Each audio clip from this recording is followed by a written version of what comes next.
Clovis Ier, né vers 466 et mort à Paris en 511, est roi des Francs saliens, puis roi de tous les Francs de 481 à 511. Descendant de la dynastie des Mérovingiens, il succède à son père Childéric Ier dès l'adolescence. De petite taille, son royaume comprend les territoires situés entre la mer du Nord, l'Escaut et le Cambrésis. Ses talents de guerrier lui permettent de vaincre Syagrius, dernier représentant de l'autorité romaine en Gaule. C'est alors que Clovis fait de Soissons sa capitale et étend ses territoires jusqu'à la Loire.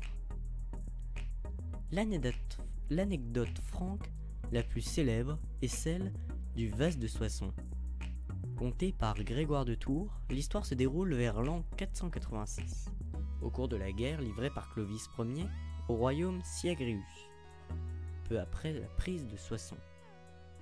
Les soldats enlevèrent d'un édifice religieux un vase liturgique, mais l'évêque de la cité, Rémy, demanda à Clovis de lui restituer. Alors, contre la loi militaire du partage, le roi demanda à ses guerriers de le soustraire du butin pour le rendre à l'église de Reims. Un guerrier s'y opposa en frappant le vase de sa hache.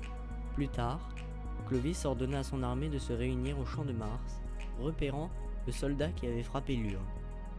Il jeta alors la hache du soldat à terre. Au moment où celui-ci s'abaissait pour la ramasser, Clovis abattit sa hache sur la tête de ce dernier en prononçant « Souviens-toi du vase de Soissons ».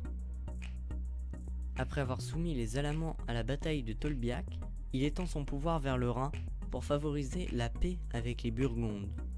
Clovis épouse Clotilde, une princesse chrétienne de haut lignage, fille du roi des Burgondes. Chilpéric II est la reine de Caréthène. En 498, dans un but stratégique, Clovis se fait baptiser à Reims et légitime ainsi son règne au regard des catholiques.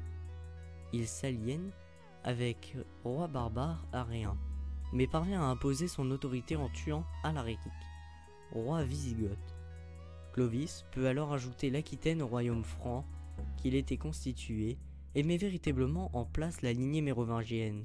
Heureusement, son royaume sera divisé entre ses 4 fils au lendemain de sa mort.